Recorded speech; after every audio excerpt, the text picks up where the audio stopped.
Salut tout le monde et bienvenue dans cette nouvelle vidéo. Aujourd'hui, on va peindre ensemble ce petit paysage à l'aquarelle en quelques étapes super simples. On va peindre un ciel trop stylé, un champ en friche super fun et une petite maison en pierre toute mimi.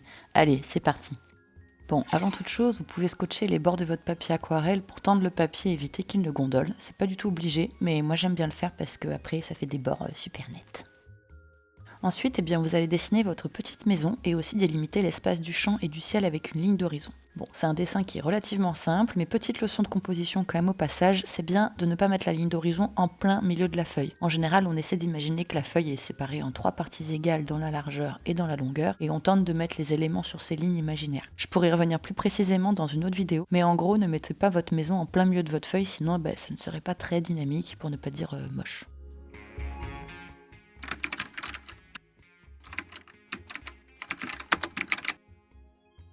Pour le ciel, on va faire la technique dite mouillé sur mouillé. Pas d'affolement, je sais que dès qu'on dit le mot technique, ça fait peur, mais en vrai, c'est super simple. Vous prenez un pinceau et de l'eau propre et vous appliquez de l'eau sur toute la surface du ciel. Alors, on ne fait pas de flaques, on ne laisse pas des parties sèches, et une fois que toute la surface est uniformément humide, vous imbibez votre pinceau de la couleur souhaitée et vous la mettez sur votre feuille de façon un peu aléatoire. Et là, toute la magie de l'aquarelle apparaît, la couleur va se diffuser dans l'eau et ça va créer vos nuages.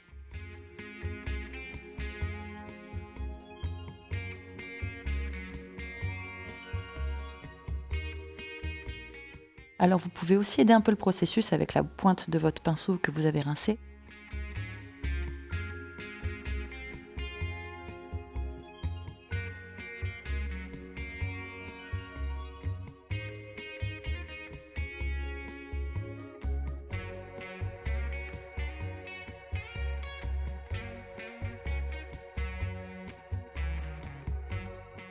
Une fois que l'ensemble vous plaît, vous pouvez rajouter de petits traits de bleu dans le bas du ciel pour faire comme des petits nuages au loin. Et voilà pour le ciel.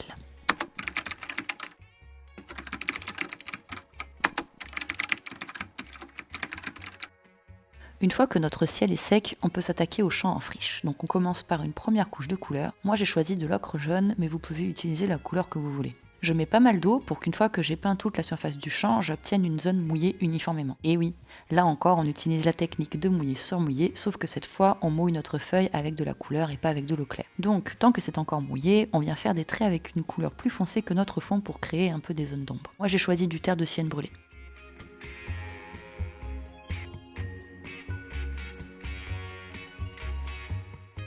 Je change ensuite de pinceau pour une pointe légèrement plus fine que le pinceau précédent et je viens faire la même chose avec une couleur encore plus foncée, ici un sépia coloré.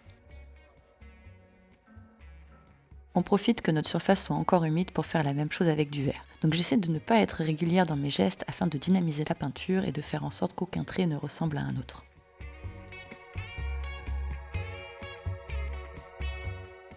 Puis, petite astuce miracle pour faire des herbes folles, je prends le bout du manche d'un pinceau et je vais étirer la peinture encore mouillée. En fait, le bois va laisser des sillons dans le papier, ce qui va créer nos herbes. Essayez de faire des petites tiges au loin et des plus grandes devant pour respecter un semblant de perspective.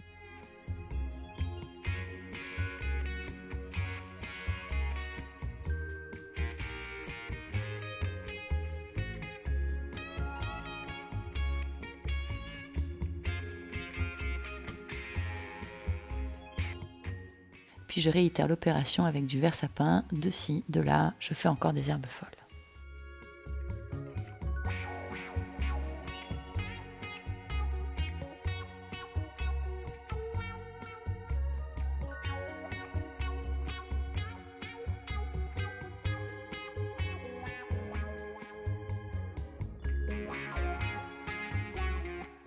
Bon allez, là je trouve que c'est pas mal, mais pour accentuer l'effet de champ en friche, on va faire plein de splash. Et vu qu'à chaque fois j'en mets absolument partout, je protège la partie du ciel avec un morceau de papier avant de faire mes éclaboussures. Et j'éclabousse avec toutes les couleurs que j'ai utilisées pour peindre le champ. Et une fois que j'ai bien éclaboussé comme je veux, je viens étirer certaines gouttes pour créer encore d'autres herbes. Allez, notre champ est sec, on peut s'attaquer à la maisonnette.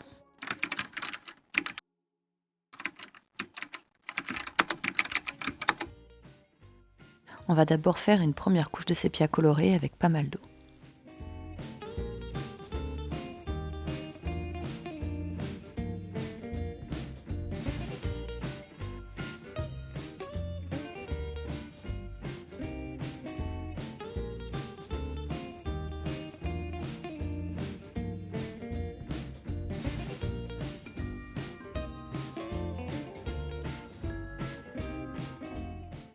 Avant que ça sèche, on va venir créer les briques avec des petites touches de sépia plus prononcées. J'essaie de varier les tailles et de ne pas être régulière dans la manière dont je place les briques.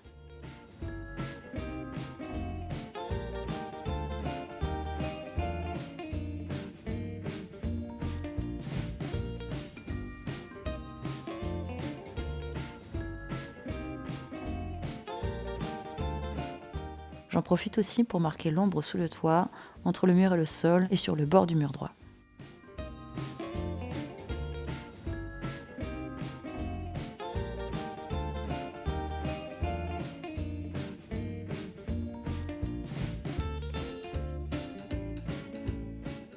Pour l'autre mur, je refais une couche de sépia naturel, mais beaucoup plus diluée, puisque j'ai décidé que ce mur serait au soleil.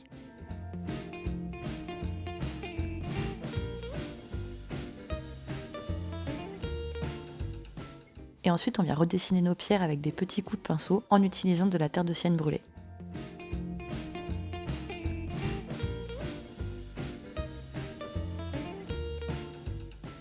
Je rajoute également des touches de sépia pour créer des briques plus foncées. Attendez là, pause. On est d'accord qu'il y a un petit souci avec le toit là. Pourquoi il est peint alors qu'il n'était pas peint tout à l'heure? Ouais, ok, je fais l'innocente alors que je sais très bien que j'ai eu un bug avec ma caméra. Mais bon, pas d'inquiétude, le toit est super facile. Il suffit de mettre des petites touches par-ci par-là de lac Garance foncé en utilisant la technique que l'on connaît par cœur, le mouillé sur mouillé. Sinon, une fois que la maison est bien sèche, on applique ensuite une fine couche de sépia naturel pour accentuer l'ombre de cette partie du mur.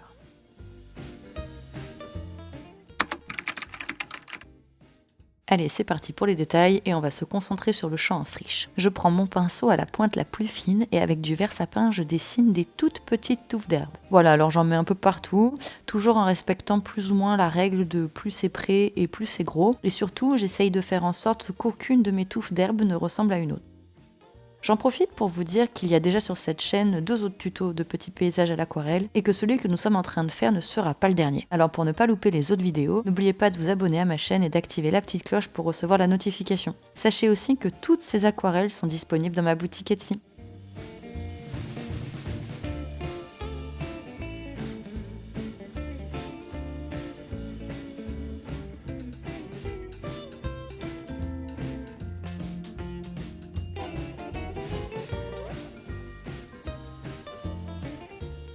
Donc pour finir ce champ en friche, une fois n'est pas coutume, oui, j'ai décidé d'employer une expression qui n'est plus en usage depuis 1894, je splash et je resplash.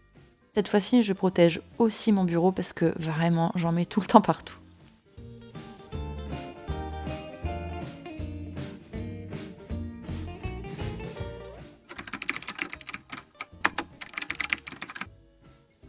Allez, on a bientôt fini. Avec un stylo noir, je viens accentuer les ombres sur la maison.